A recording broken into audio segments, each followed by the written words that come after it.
yajamahe sugandhim pushtivardhana varvarukamevam bandhana mrityormokshiyamamrita.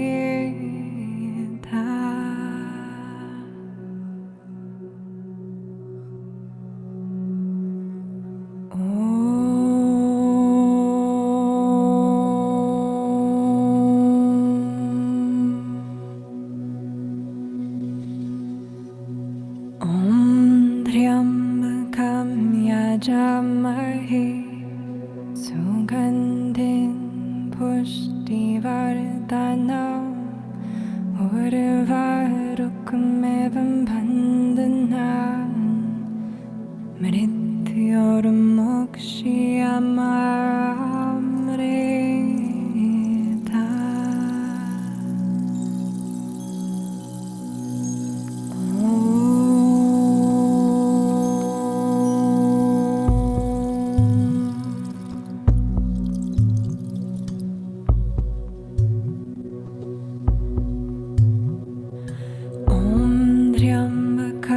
Yajamahe sugandhim pushtivardhanam urvarukamevam bandhanam mrityormokshiyamamrita.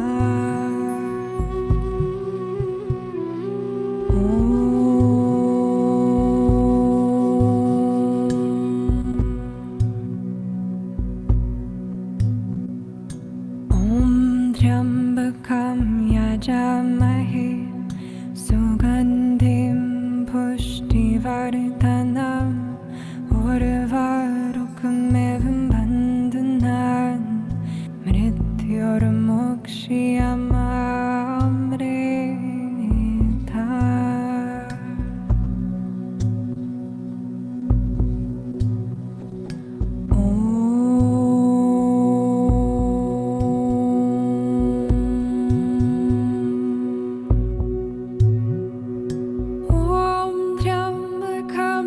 Yajamahe sugandhim pushtivardhanam urvarukamevam bandhanam mrityormokshiyamamrita.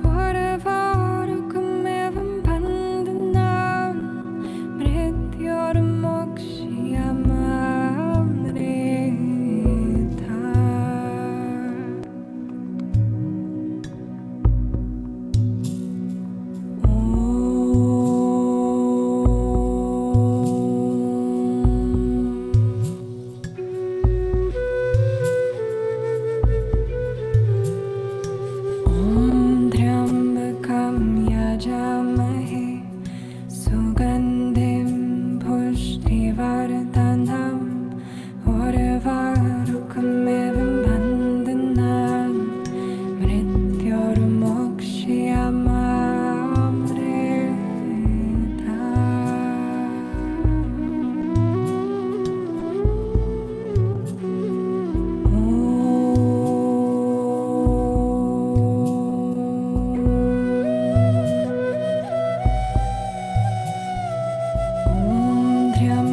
Come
ॐ त्र्यम्बकं यजामहे सुगन्धिं पुष्टिवर्धनम् उर्वारुकमेव बन्धनान् मृत्युर्मोक्ष्यमामृता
Om Shanti, Shanti, Shanti.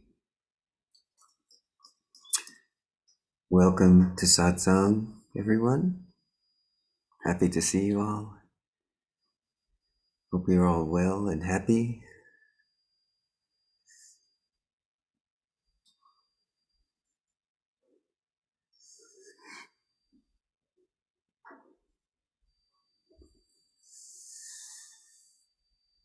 Can you all hear me okay? Thank you.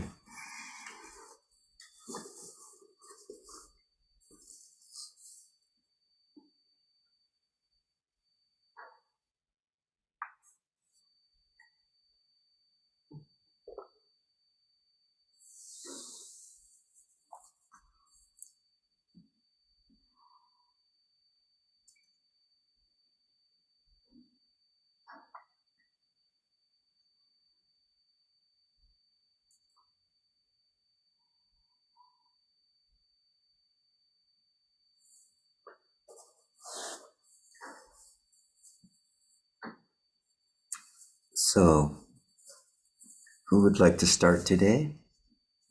You can either put a note in the chat or you can turn your microphone on if you have something you'd like to share.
Hello, Rishiji. Yes, hello, Jacob. Hello, Ariom, Ariom. Rio. I heard Bhagavan Ramana said the most potent is the silent teaching. What is that? This resting, which was happening before you asked us, is that like a quiet sitting, doing nothing, or what is it?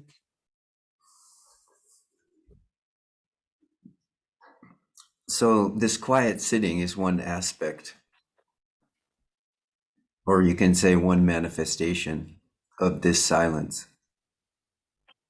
But what Sri Ramana is referring to most often, and this is true in the Advaita literature, when the word silence is used, it's really referring to a kind of a threefold silence. And this is silence of being, silence of body, silence of mind, silence of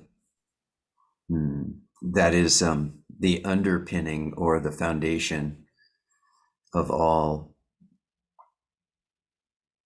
experience. This is your nature, you can say.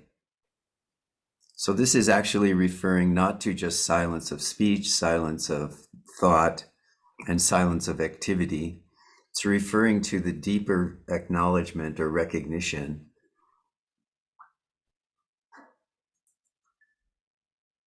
that there is an unseparated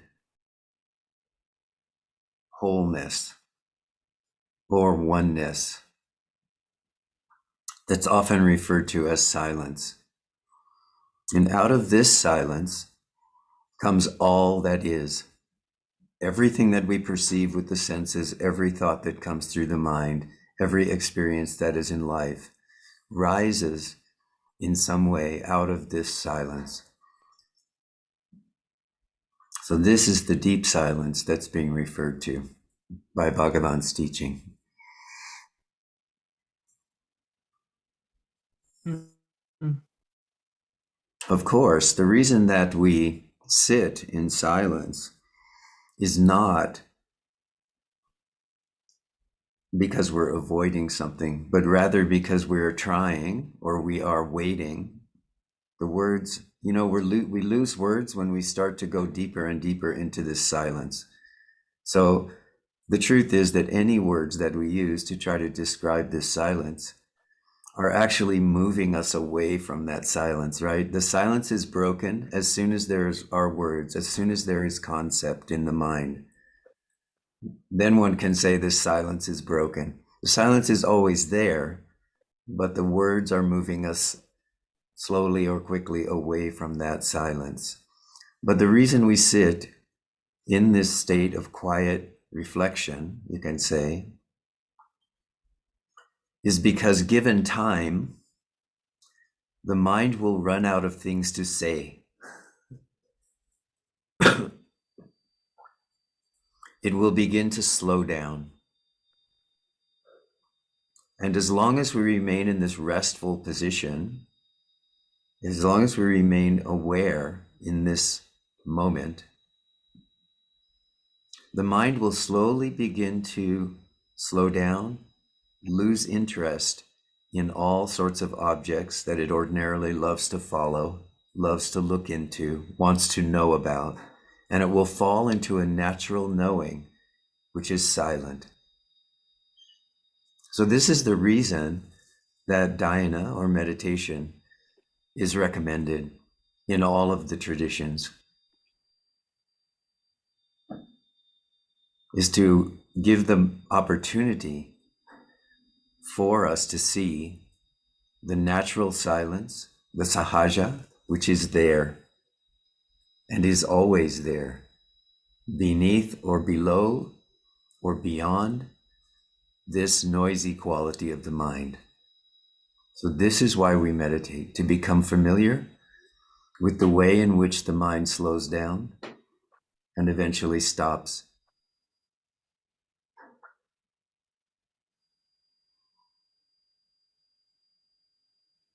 It's funny. Yeah, I can.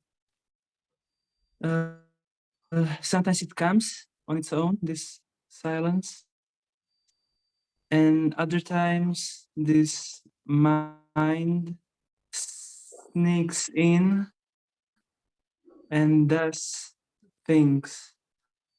Yes. All right, so Yeah. let's try something to work with that, okay?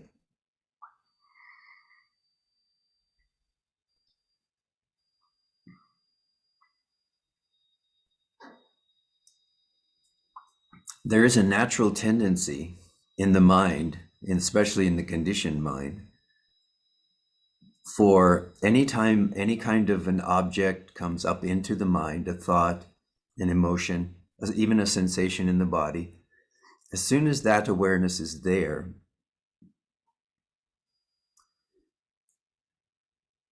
there's a conditioned response which draws the attention toward that object and eventually out into the world, away from the silence of being.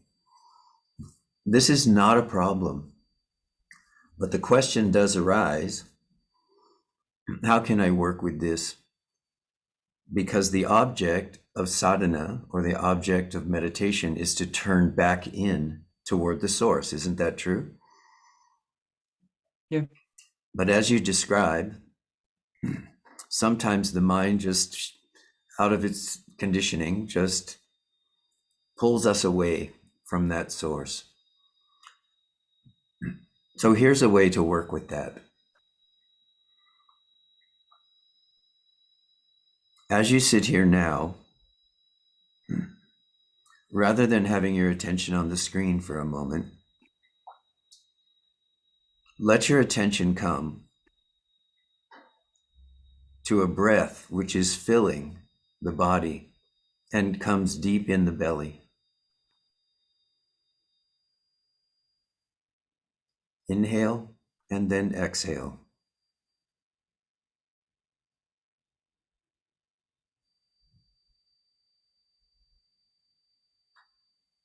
And notice that as long as the attention is there on that breath, on either the inhale or the exhale,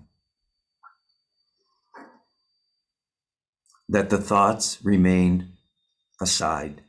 They are at bay somewhere. Because the attention is directed toward the rising and falling of the belly,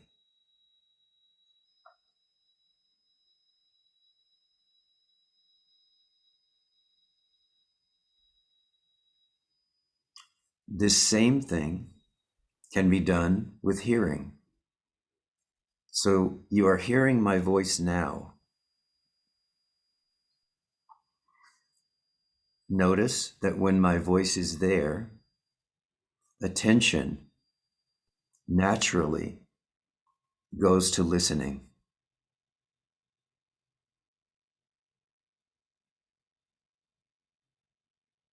This is true anytime there is a loud or noticeable sound in the environment or in the mind. This is the natural tendency of the senses to flow into the objects. This is what happens when a thought comes into the mind and the attention goes through habit to the thought itself. You can be sitting in a quiet room, but if a thought is strong enough, the attention naturally moves toward that thought in the same way that it moves toward a sound or the up and down movement of the belly. This is quite a natural process. The first step is don't take ownership of this process.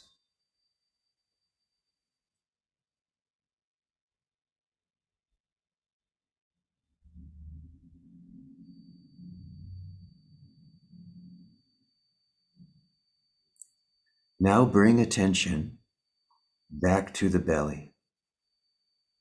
Take another deep breath. Feel the belly rise and fall.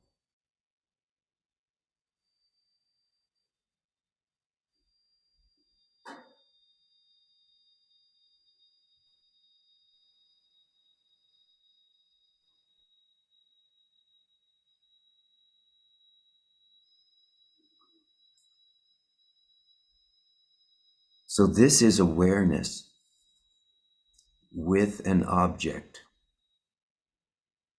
And in this case of watching the belly rise and fall, one can say, I have chosen this rising and falling of the belly to watch it happen is my choice.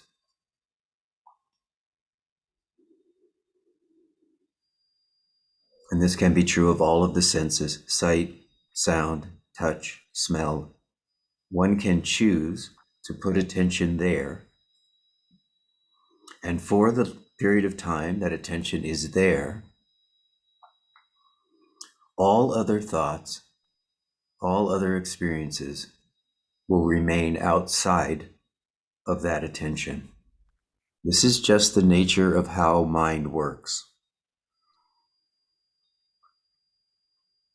So now, notice that you have chosen this object of the breath.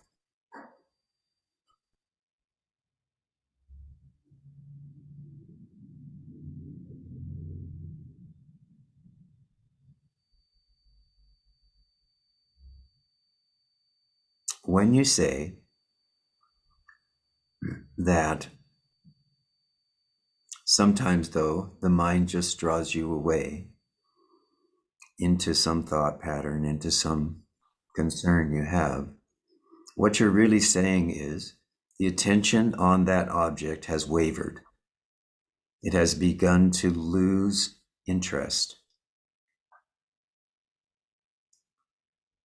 The natural tendency when the you of your own experience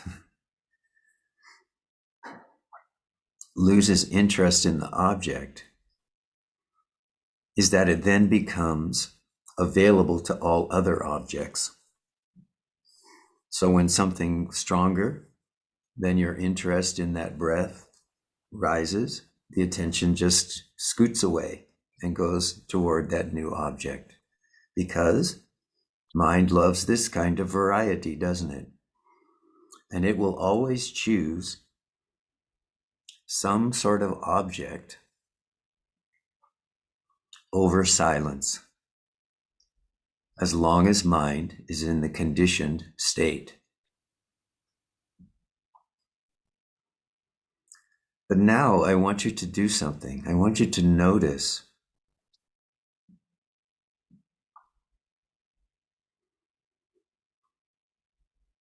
that if you no longer choose to follow this breath, but rather just to wait, just to be here, without any desire to follow an object, in this case, the breath, I want you to notice that breathing continues on its own.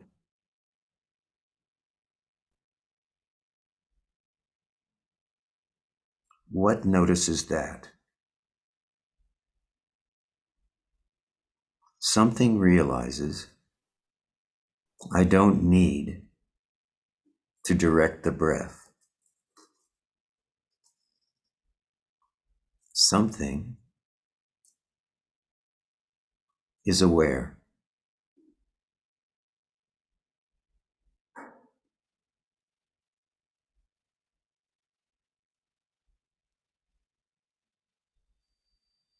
And breathing goes on.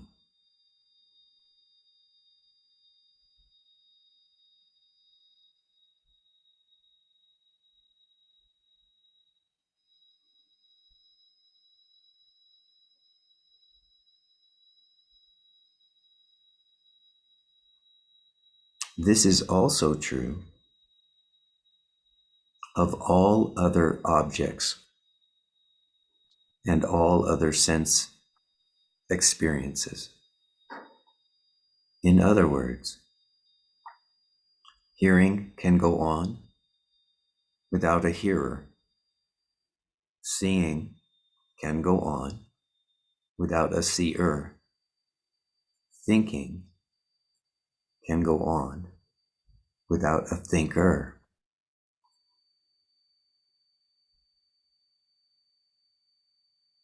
Something is before, behind, or beyond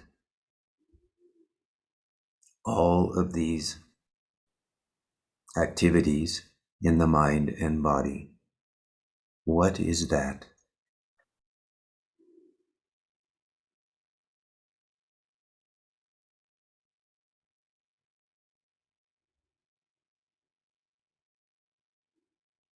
The difference in awareness before awareness of this breathing or the sensation or the thought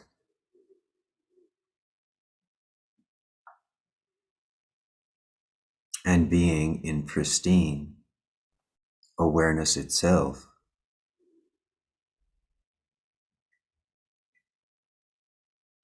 is that there is, in awareness of objects, always a choice. I am looking at this, I am looking at that. I am aware of sound, I am aware of thought, and so on. The difference between that experience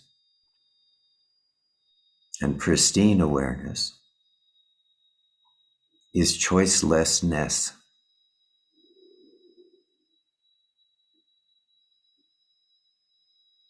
In all of the traditions, there is a reference to this choiceless awareness. In Advaita, this is called sahaja, the natural state. In Zen, this is called sunyata, undivided emptiness.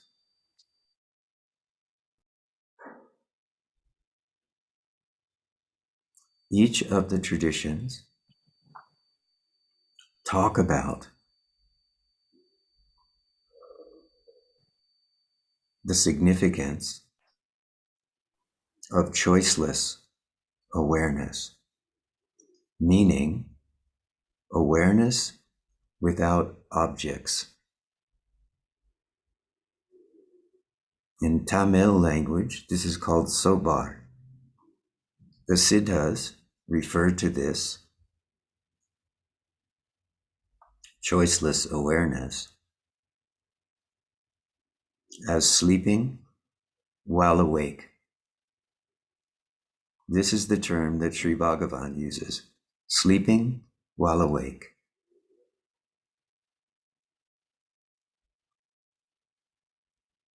This, of course, doesn't refer to falling asleep. This refers to the quiescence or silence of the mind.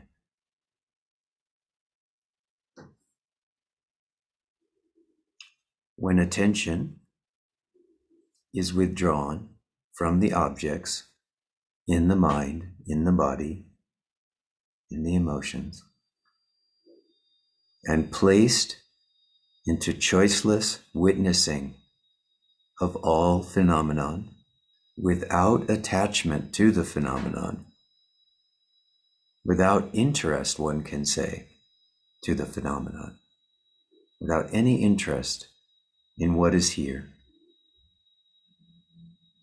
then choiceless awareness, sahaja, is present.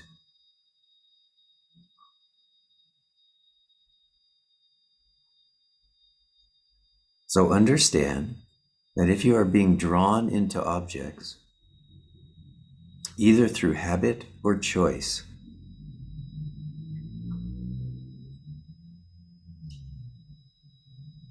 this silence quality of being is veiled. This is not that you are doing something wrong or you are failing. Just understand that silence is veiled when this is happening.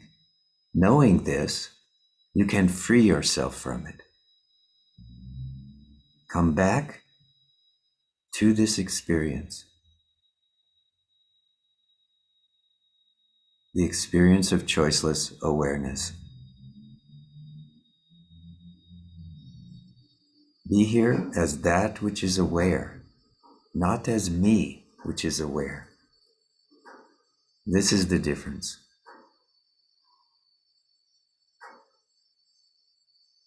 But don't have any doubt that in order for this to truly have effect for you, you must be willing to lose interest in your life.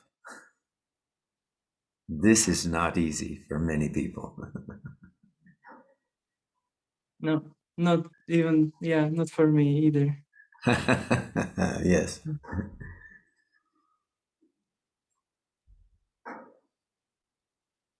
One moment I say, no problem, and other, uh, uh, uh. Mm. Thank you for But the reminder. but keep it up, Jacob. Just keep it up. You know, this is the nature of sadhana, isn't it? Is that the reason we call it sadhana, the reason we refer to practice is because we just keep going over and over the same thing. You know, this is not to treat ourselves in the way that many Western religions treat devotees, right? That when you fall or when you lose your attention, you somehow have sinned. You have done something wrong. You know, you need to do penance in order to. This is not the way that's being described here. This is the way of continual self-forgiveness and continual self-renewal, so that you are always coming back, beginning fresh, starting anew every time that there's a perception that I've been pulled away, I have failed, I have lost myself, I am distracted, whatever it may be in your mind, it's like, oh, okay, fine. But in order to notice that I have been distracted, or to notice that, you must now be in clarity. Is this not true? In order to know I have failed, you must now be in an awakened state. In order to notice, oh, I was gone for a minute, an hour, a day, a week, you must now be back in clarity in order to notice that. So rather than beating yourself with a whip and saying, oh, I don't get it, I don't get it, I don't get it, you say, oh, I am back. Very good, I'm back. You celebrate this moment, come back, begin again. This is the way of Advaita, the way of Buddhism, the way of Tamil Siddhas. This is the way of all of this, is begin again with compassion and understanding that this is not me who has lost the focus for a moment, a day, or a week. This is just conditioning which has caused this. So in this moment of knowing this, I am aware. I am awake in this moment. I am clear. I begin again.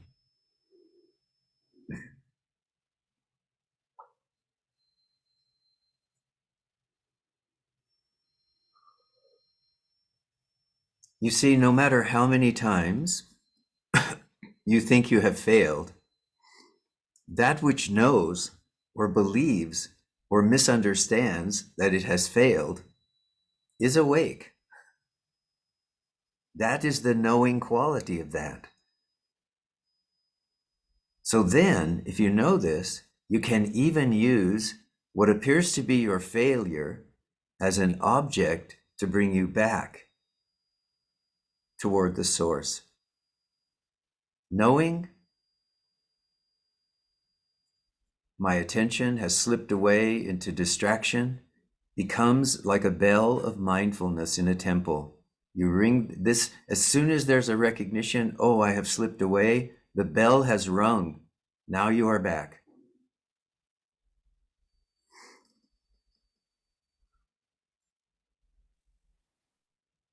Like a Zen stick. Yes, like a Zen stick. But be more gentle. That's just my suggestion. Be more gentle. You know, a puppy does not learn well when you beat it with a stick. A puppy learns well when you give it a treat. Puppy will follow you around if it knows you have treats in your pocket. And if you say sit, it will sit and you give it a treat. But if you hit it with a stick, it will always run away. Mind is the same way. So be gentle, be kind.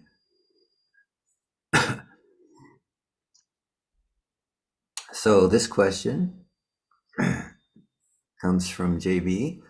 If I am understanding you correctly, you suggest to use the breath as the base object to return to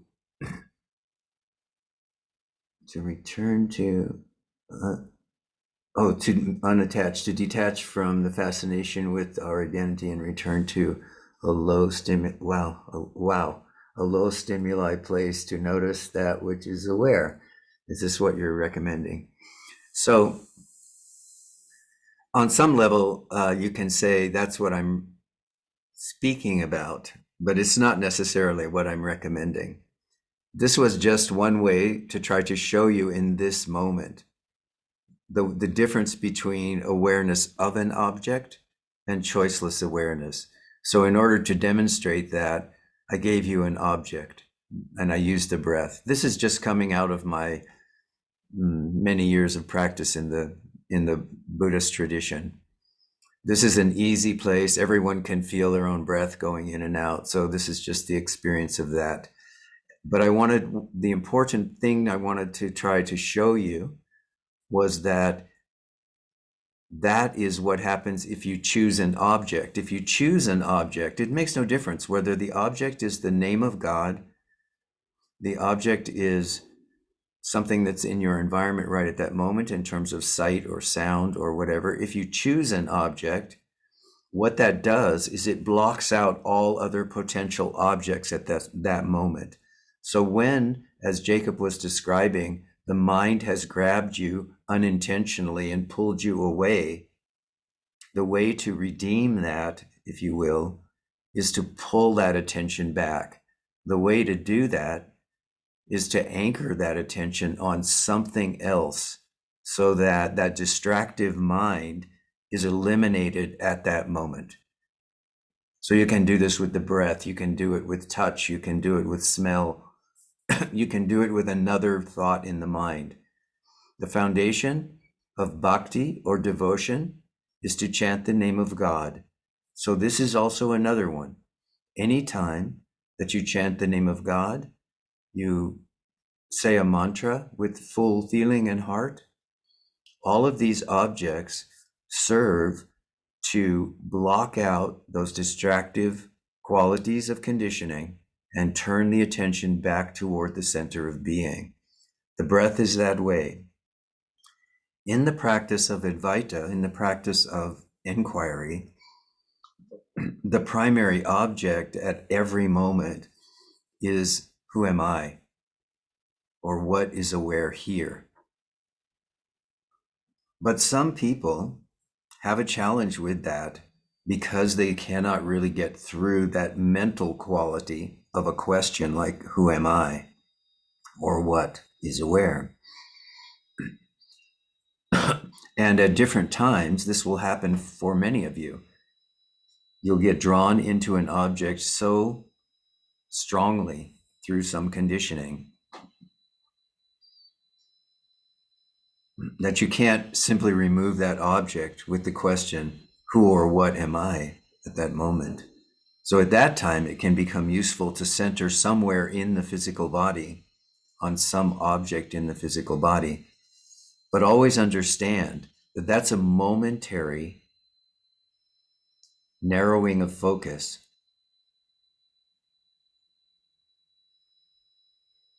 At some moment, you need to move into this position, if you will, we can call it, of choiceless awareness, where there's a recognition that awareness is here now.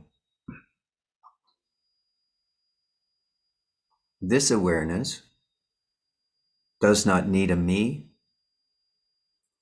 does not need an object in order to remain stable. Does that answer your question, John? Good.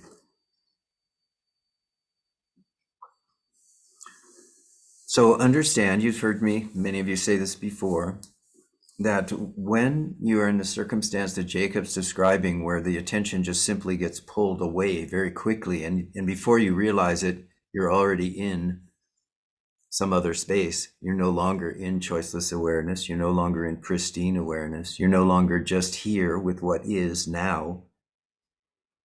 That you have certain tools available to you in your toolbox. So part of understanding how to come back toward the source is to have in your toolbox inquiry. Who am I? What is aware here? Is to have the knowledge that you can use anything to realize you are aware here now. And as soon as that recognition of pristine awareness is here, and it feels firm even for a moment, then drop the tool. Don't keep going with the tool. The tool is just a tool. Same way you fix your automobile, you don't carry the tool around in your pocket for 5 days afterwards. You fix your car, you use the tool, and then you put the tool back. You don't carry it around with you. You don't put it on your shoulder. You don't carry it like a big weight. Oh, my car broke, so this indicates I'm a failure, so I have to carry this big tool on my shoulder all the time. No, none of that. Just use the tool, come back as quickly as possible to the recognition, Awareness is here now. That which is aware is here now. And continue.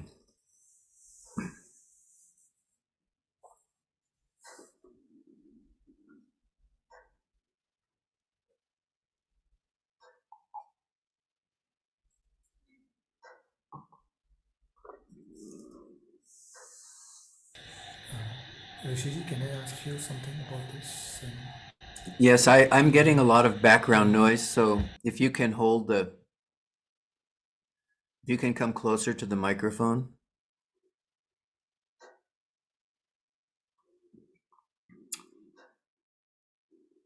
I think we lost Kamal. Yes, his connection was not good, so.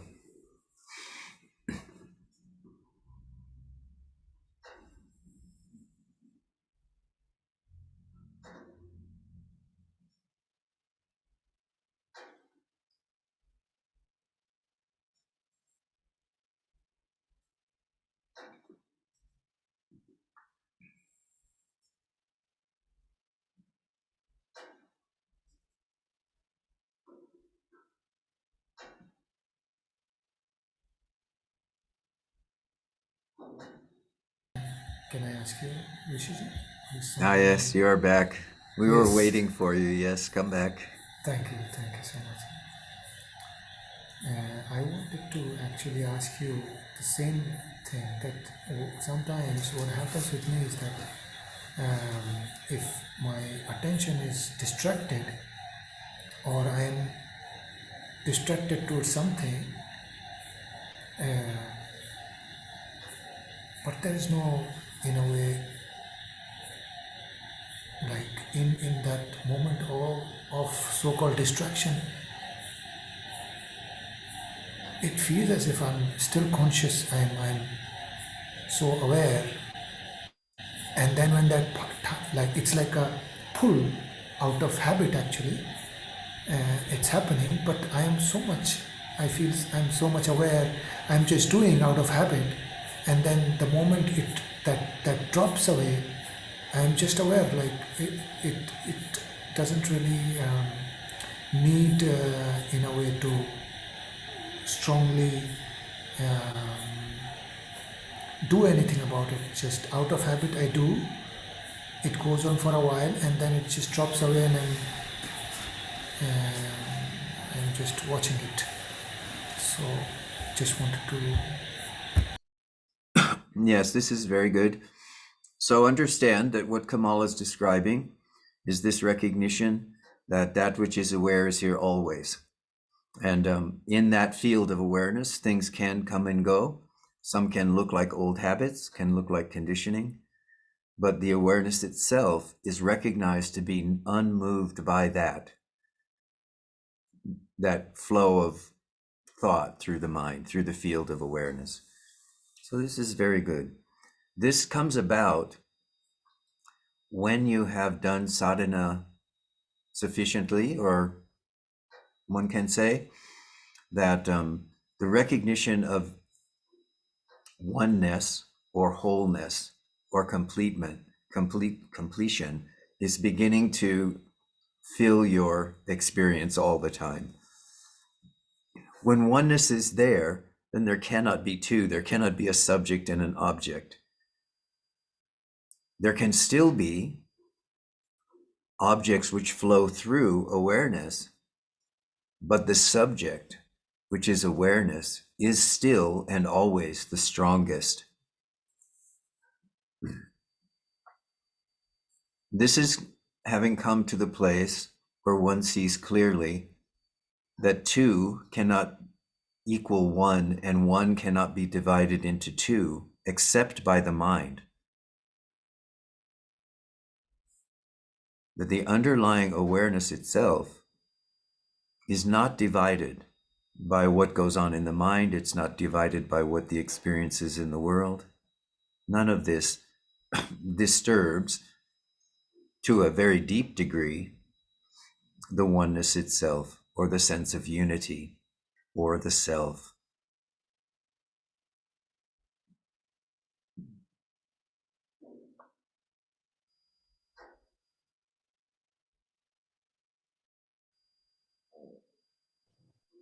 Good morning.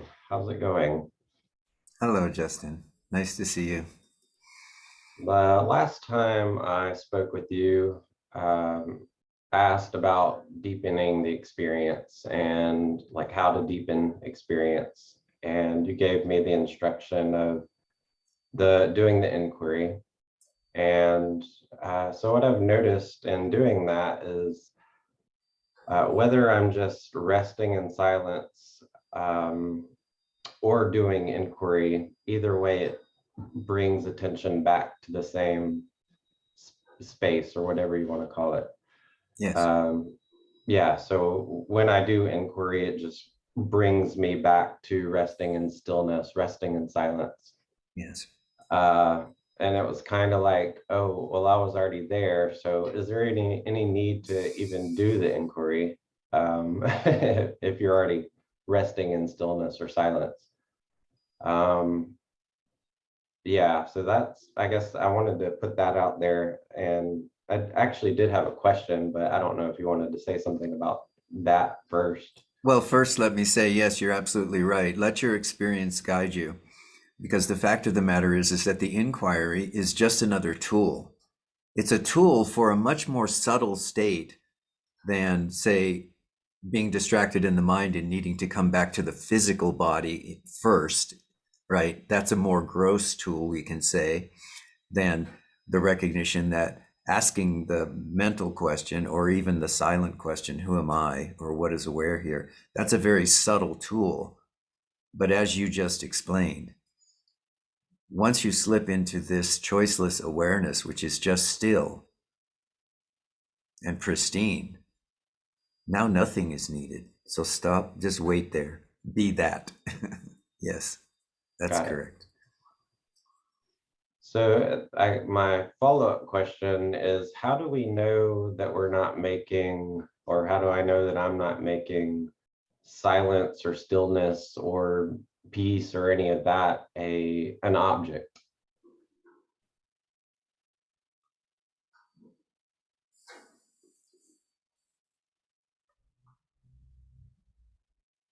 The way that you know you're not making it an object is it seems to happen on its own.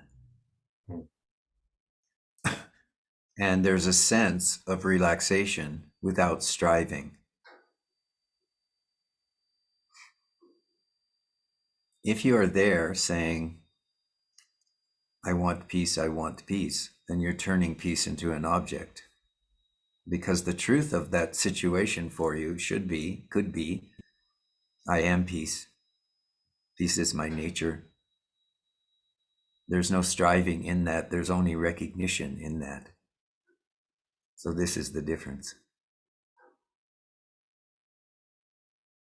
Thank you.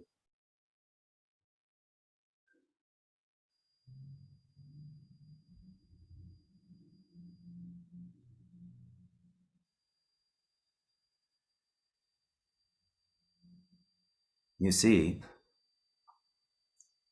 you already are that peace. You already are that which is aware. You know this in this moment.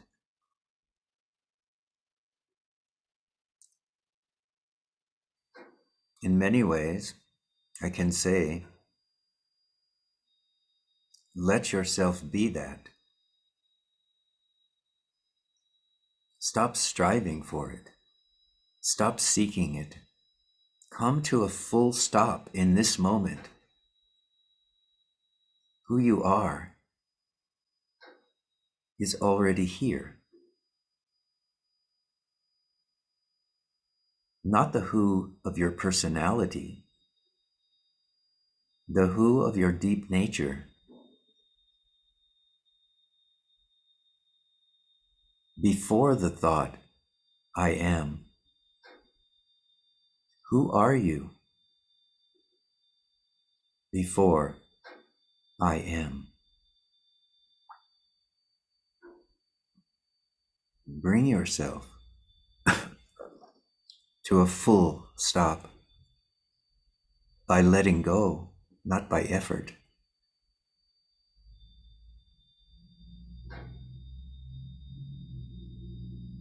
Let go of everything. even the I thought. That which is aware is here now. It does not need you. Lose interest in it.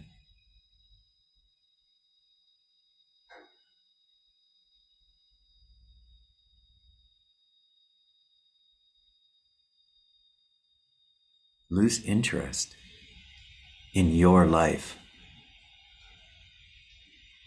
my life. This is life itself.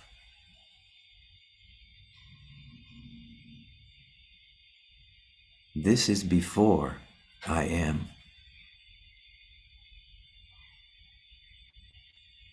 Remain as that.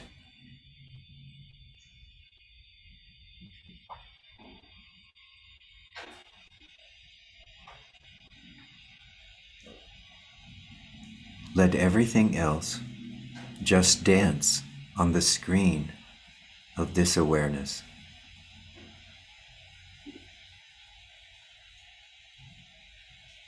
If you have things to do, if the body has things to do them. Things come to you, relationships come to you, circumstances change. Do them. If you are before I am, if you are resting as choiceless awareness, life dances, awareness rests.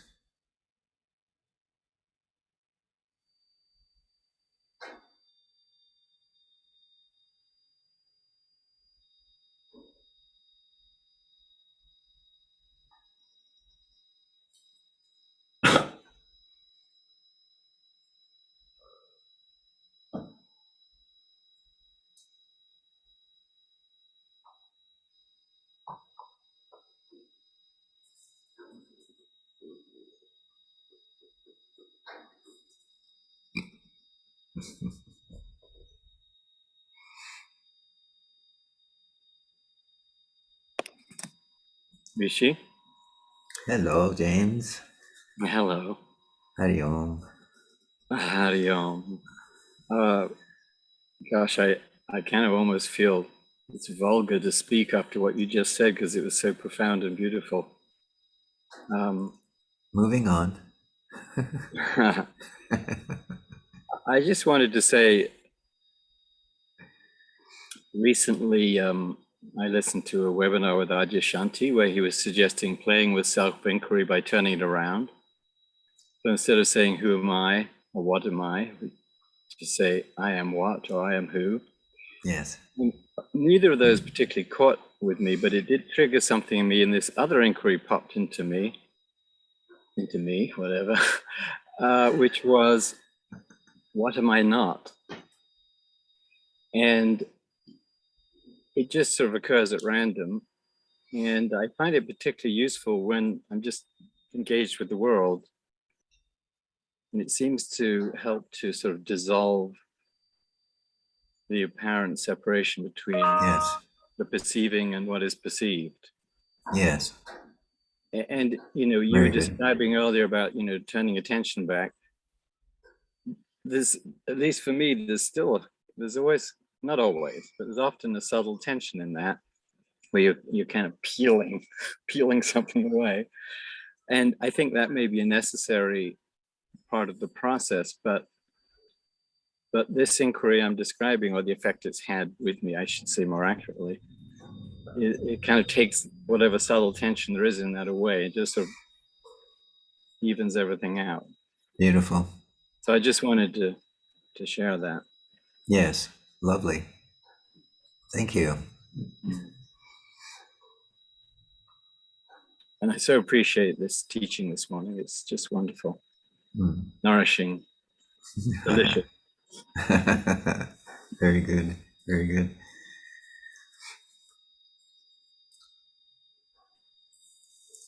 So for those of you who haven't had this kind of experience that James is describing, I will just say that understand that as we go through as we are in our sadhana, as we are in life itself every day, and we become more and more aware in all different circumstances, and we master in some way this ability to sort of retrieve attention from where it's gone, that what happens is that as we become more and more prone, we can say, more and more used to this kind of subtle awareness being present all the time, we start to see other aspects of expanding awareness or consciousness. And what James is describing is another aspect of expanding awareness or consciousness. Meaning that in the beginning, the focus is on retrieving attention from this having gone out into me, mine, and the world, back into being. And then, as this becomes the more subtle place which we are resting throughout most of our experience, there is this recognition that begins to happen that all of this that I have withdrawn from before is only a manifestation of this life itself. So now all of this becomes that. So where before I needed to withdraw in some way and stabilize and become firm and mature in this understanding that I am before all of this, now the capacity to embrace all of this and to recognize that this, all of this, is that which I am. This then begins to flower. In Tibetan practice, they speak of an hourglass kind of experience, that what concentration and focus does is draws the attention back in toward the center of being, and when the self is realized or recognition has occurred, then it opens again. That this is the direct perception of what happens at the moment that realization begins to flower. Then one sees that not only is there no separation, there is only one. All of this is that. So know this experience when you begin to have it, such as James is doing. You see, we are led not just by teachings and books and videos. We are also led at a certain point by the mind, which has been drawn inside and then begins to flow out again into the recognition that all of this is that. This mind now, which is speaking and saying, notice that all of this is that. This mind is the mind which is free of me. One can still ask the question, whose mind is saying this? But there's a clear recognition that this is not the ego mind which is speaking. That this, in some way, is the self. The self is now saying, notice this. All of this is myself. This is the foundation of the statement, I am that. All of this is myself.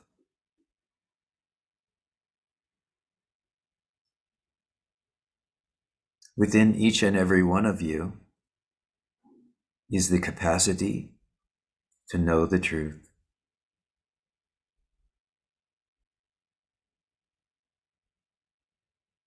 Have full faith that as you engage in your sadhana, through the use of guru, chanting, devotion, meditation, dhyana, whatever method you are employing at the moment, all of that appears still to be outside of you is actually coming from within you. That which appears before you is not other than the self. You are not other than the self.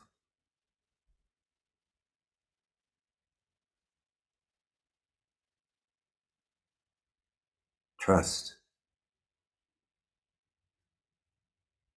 that life itself, as it's manifesting through you, as truth, is your guide.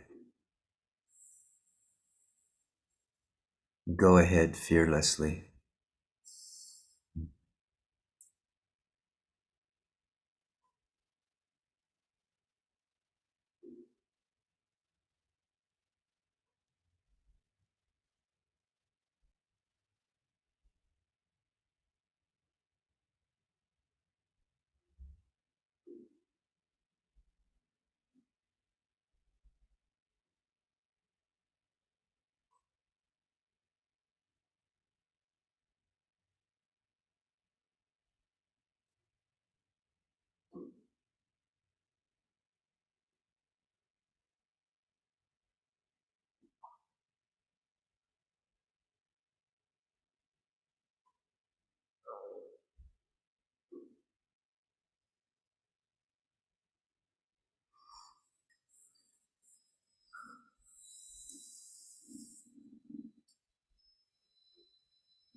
Thank you all for sharing yourselves in love and kindness. Hari Om Tat Sat.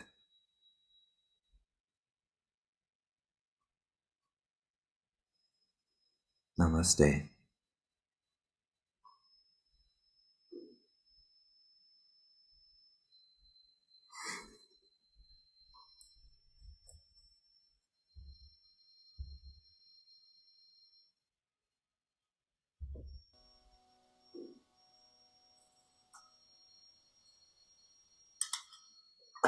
Mm.